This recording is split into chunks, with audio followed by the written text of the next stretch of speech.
Assalamualaikum warahmatullahi wabarakatuh. Jadi pada kesempatan kali ini kami akan menjelaskan atau membahas mengenai sebaran spektrum.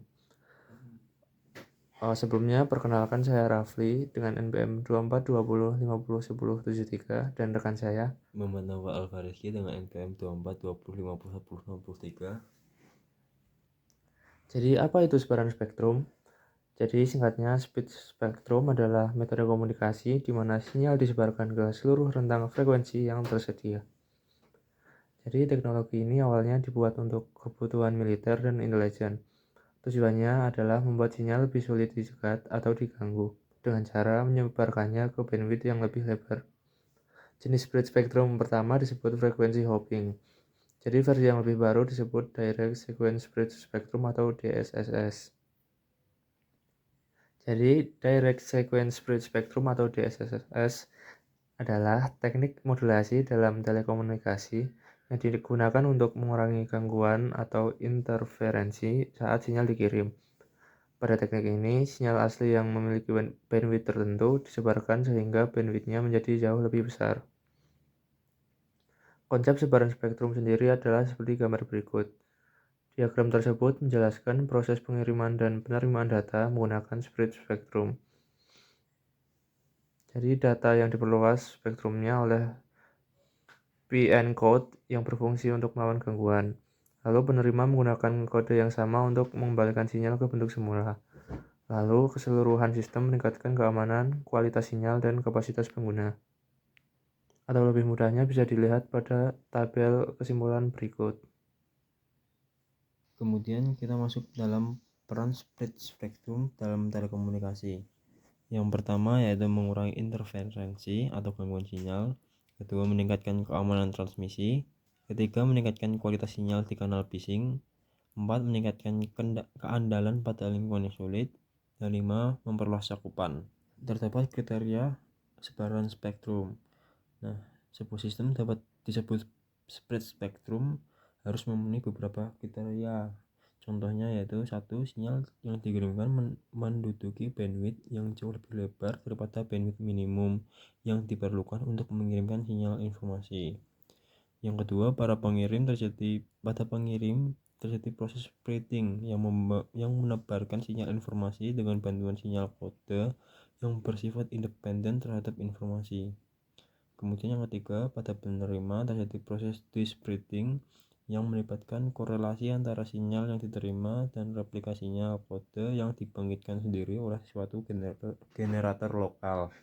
Nah, terdapat beberapa faktor-faktor yang mempengaruhi split spectrum, contohnya yaitu splitting code atau PN code, kedua bandwidth yang digunakan, ketiga ada kualitas kanal atau channel, keempat jenis modulasi, bisa ketahanan sinyal, kecepatan data, kestabilan proses splitting yang lebih baik, kelima sinkronisasi, keenam power transmitter atau daya sinyal.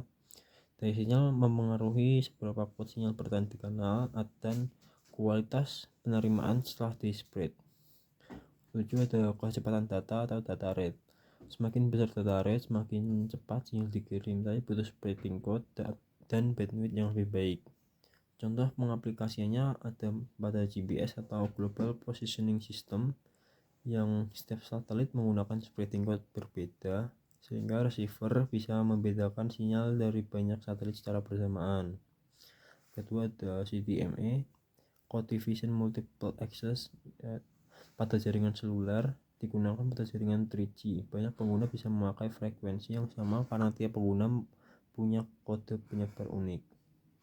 Yang terakhir ada pada Bluetooth menggunakan frekuensi hopping split spectrum atau FHSS untuk menghindari interferensi pada perangkat di area 2,4 GHz. Nah, kesimpulannya adalah split spectrum adalah teknik komunikasi yang menyebarkan sinyal ke bandwidth yang lebih lebar agar lebih tahan terhadap noise, interferensi, dan penyadapan.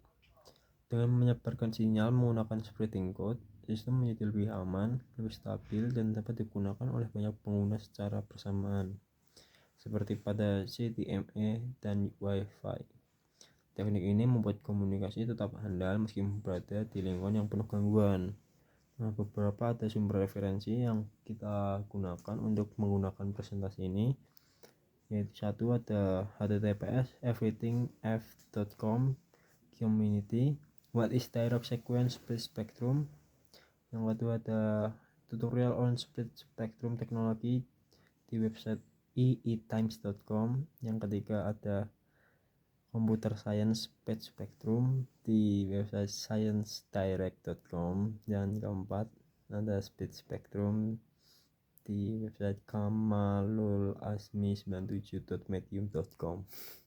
Nah, mungkin sekian saja pemaparan split spectrum dari kita berdua. Kalau ada kurang atau lebih, mohon dimaafkan. Wassalamualaikum warahmatullahi wabarakatuh.